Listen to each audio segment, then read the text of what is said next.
Story 1 of 6 Creepy Stories by Edgar Allan Poe. The Telltale Heart. True, nervous, very dreadfully nervous I had been and am, but why will you say that I am mad? The disease had sharpened my senses, not destroyed, not dulled them. Above all was the sense of hearing acute. I heard all things in the heaven and in the earth. I heard many things in hell. How then am I mad? Hearken, and observe how healthily, how calmly I can tell you the whole story. It is impossible to say how first the idea entered my brain, but once conceived it haunted me day and night. Object there was none, passion there was none. I loved the old man. He had never wronged me. He had never given me insult. For his gold I had no desire. I think it was his eye. Yes, it was this. He had the eye of a vulture, a pale blue eye with a film over it. Whenever it fell upon me, my blood ran cold. And so by degrees, very gradually, I made up my mind to take the life of the old man, and thus rid myself of the eye forever. Now, this is the point. You fancy me mad. Madmen know nothing, but you should have seen me.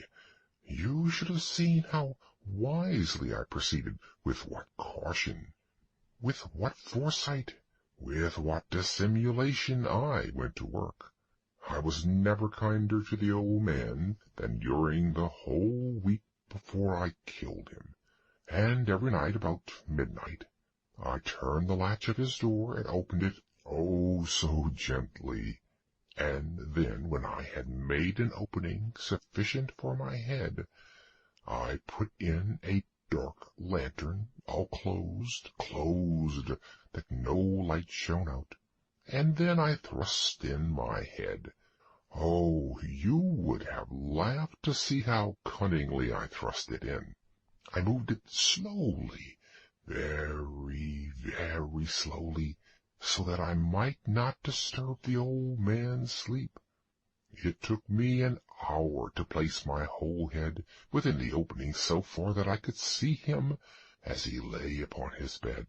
Ha! Would a madman have been so wise as this? And then, when my head was well in the room, I undid the lantern cautiously, oh, so cautiously, for the hinges creaked. I undid it just so much that a single thin ray fell upon the vulture eye. And I did this for 7 long nights, every night, just at midnight. But I found the eye always closed, and so it was impossible to do the work. For it was not the old man who vexed me, but his evil eye. And every morning, when the day broke, I went boldly into the chamber and spoke courageously to him, calling him by name in a hearty tone, and inquiring how he had passed the night. So, you see, he would have been a very profound old man indeed, to suspect that every night, just at 12, I looked in upon him while he slept. Upon the 8th night, I was more than usually cautious in opening the door. A watch's minute hand moves more quickly than did mine. Never before that night had I felt the extent of my own powers, of my sagacity. I could hardly contain my feelings of triumph. To think that there I was, opening the door little by little, and he not even to dream of my secret deeds or thoughts. I fairly chuckled at the idea, and perhaps he heard me, for he moved on the bed suddenly, as if startled. Now you may think that I drew back, but no.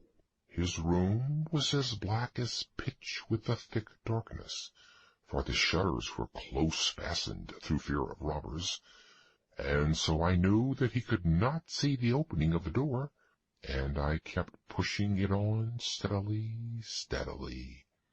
I had my head in and was about to open the lantern, when my thumb slipped upon the tin fastening, and the old man sprang up in bed, crying out, "Who's there?" I kept quite still and said nothing. For a whole hour I did not move a muscle, and in the meantime I did not hear him lie down. He was still sitting up in the bed, listening, just as I have done night after night, hearkening to the death watches in the wall. Presently I heard a slight groan, and I knew it was the groan of mortal terror. It was not the groan of pain or of grief. Oh, no. It was the low, stifled sound that arises from the bottom of the soul when overcharged with awe. I knew the sound well. Many a night, just at midnight, when all the world slept, it has welled up from my own bosom, deepening with its dreadful echo the terrors that distracted me. I say I knew it well. I knew what the old man felt, and pitied him, although I chuckled at heart. I knew that he had been lying awake ever since the first slight noise, when he had turned in the bed. His fears had been ever since growing upon him. He had been trying to fancy them causeless, but could not. He had been saying to himself, "It is nothing but the wind in the chimney. It is only a mouse crossing the floor," or "It is merely a cricket which has made a slight chirp."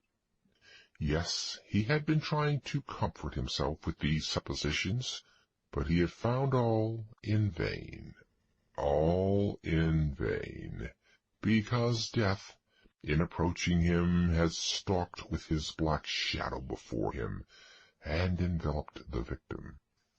And it was the mournful influence of the unperceived shadow that caused him to feel, although he neither saw nor heard, to feel the presence of my head within the room. When I had waited a long time, very patiently, without hearing him lie down, I resolved to open a very, very little crevice in the lantern. So I opened it. You cannot imagine how stealthily, until at last a simple dim ray, like the thread of the spider, shot from out the crevice, and fell full upon the vulture eye. It was open, wide, wide open, and I grew furious as I gazed upon it. I saw it with perfect distinctness, all a dull blue, with a hideous veil over it that chilled the very marrow of my bones. But I could see nothing else of the old man's face or person, for I had directed the ray as if by instinct, precisely upon the damned spot. And have I not told you that what you mistake for madness is but over-acuteness of the sense? Now, I say, there came to my ears a low, dull, quick sound, such as a watch makes when enveloped in cotton. I knew that sound well, too. It was the beating of the old man's heart. It increased my fury, as the beating of a drum stimulates the soldier into courage. But even yet I refrained and kept still. I scarcely breathed. I held the lantern motionless. I tried how steadily I could maintain the ray upon the eye. Meantime, the hellish tattoo of the heart increased. It grew quicker and louder every instant. The old man's terror must have been extreme. It grew louder, I say, louder every moment. Do you mark me well? I have told you that I am nervous. So I am. And now, at the dead hour of the night, amid the dreadful silence of that old house, so strange a noise as this excited me to uncontrollable terror. Yet for some minutes longer I refrained, and stood still. But the beating grew louder, louder. I thought the heart must burst, and now a new anxiety seized me. The sound would be heard by a neighbor. The old man's hour had come. With a loud yell I threw open the lantern and leaped into the room. He shrieked once, only once. In an instant I dragged him to the floor and pulled the heavy bed over him. I then smiled gaily to find the deed so far done. But for many minutes the heart beat on with a muffled sound. This, however, did not vex me. It could not be heard through the wall. At length it ceased.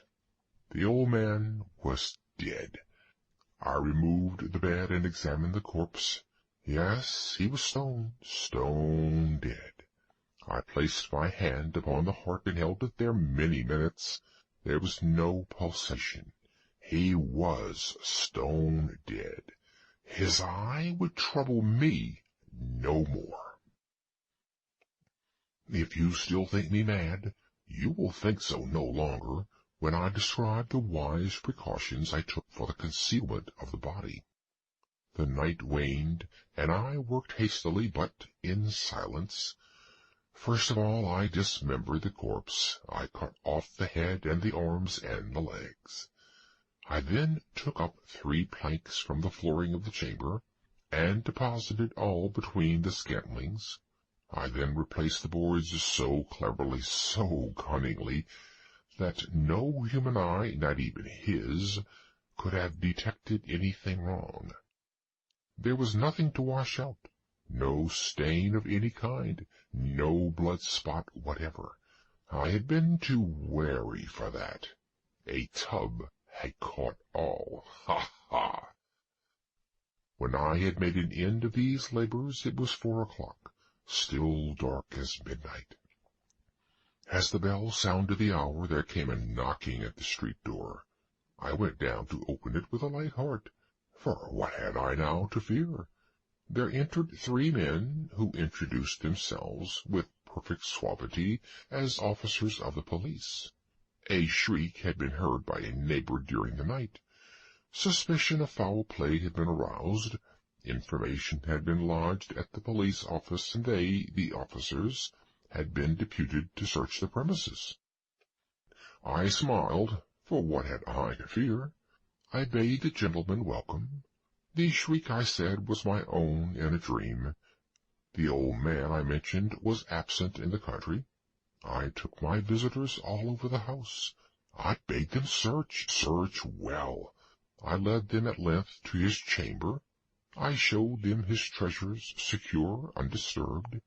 In the enthusiasm of my confidence, I brought chairs into the room, and desired them here to rest from their fatigues, while I myself, in the wild audacity of my perfect triumph, placed my own seat upon the very spot beneath which reposed the corpse of the victim. The officers were satisfied. My manner had convinced them. I was singularly at ease. They sat while I answered cheerily. They chatted of familiar things. But ere long I felt myself getting pale and wished them gone. My head ached, and I fancied a ringing in my ears. But still they sat and still chatted. The ringing became more distinct. It continued and became more distinct. I talked more freely to get rid of the feeling, but it continued and gained definiteness, until at length I found that the noise was not within my ears. No doubt I now grew very pale, but I talked more fluently and with a heightened voice. Yet the sound increased, and what could I do? It was a low, dull, quick sound, much such a sound as a watch makes when enveloped in cotton. I gasped for breath, and yet the officers heard it not. I talked more quickly, more vehemently, but the noise steadily increased. I rose and argued about trifles in a high key and with violent gesticulations, but the noise steadily increased. Why would they not be gone? I paced the floor to and fro with heavy strides, as if excited to fury by the observations of the men, but the noise steadily increased. Oh, God! What could I do? I foamed, I raved, I swore. I swung the chair upon which I had been sitting, and grated it upon the boards, but the noise arose over all, and continually increased. It grew louder, louder, louder, and still the men chatted pleasantly and smiled. Was it possible they heard not? Almighty God! No, no, they heard, they suspected, they knew. They were making a mockery of my horror. This I thought, and this I think. But anything was better than this agony. Anything was more tolerable than this derision. I could bear those hypocritical smiles no longer. I felt that I must scream or die, and now, again, hark! Louder, louder, louder, louder! Villains! I shrieked. Dissemble no more. I admit the deed. Tear up the planks. Here, here. It is the beating of his hideous heart. End of The Telltale Heart.